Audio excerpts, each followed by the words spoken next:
In classical times, commissioning art was regulated, especially for large-scale artworks like statues, edifices, and frescoes.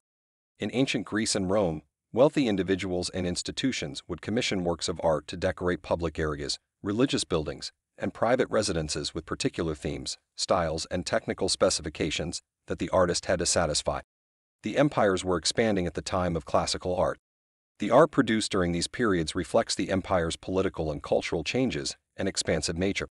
The ruling class allocated the necessary resources and support to create works of art that reflected the ruling class's tastes, values, and interests. In colonized states, authorities utilized art for propaganda purposes. It was employed to promote the colonizing empire's culture and customs, and reinforce the idea of the superiority of the colonizer's culture over the local one. This beauty is the aesthetics of power, and the commissioned artwork needed to demonstrate this quality. To represent power, superior culture, and values, classical art placed significant focus on these 5 qualities. Number 1. Technical excellence. Example: the Winged Victory of Samothrace is a marble sculpture from the Hellenistic period, which is considered one of the greatest masterpieces of ancient Greek sculpture.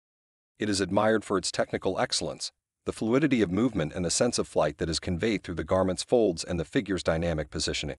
Note: the Louvre Museum secured the Winged Victory of Samothrace when France was a colonizing power from the late 17th century to the mid-20th century. 2. Representations of the gods and goddesses.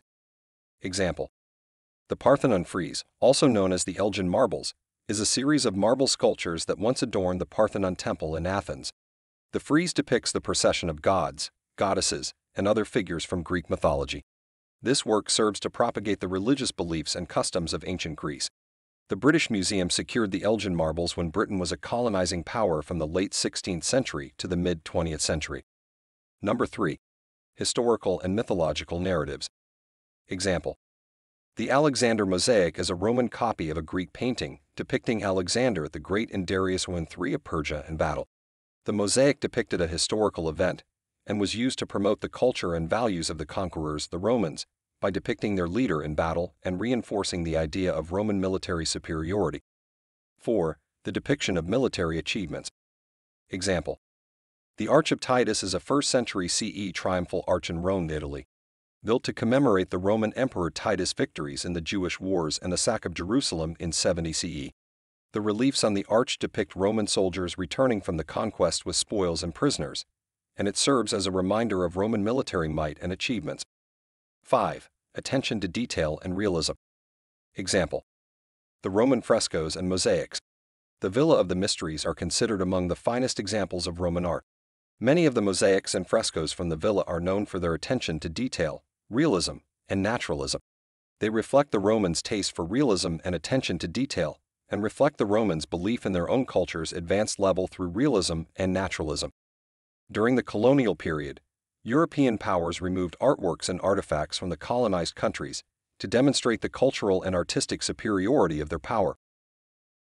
Over time, patrons and institutions with considerable amounts of money or power can utilize their socioeconomic resources to influence cultural narratives and advance their interests, values, and agendas by commissioning or purchasing works of art.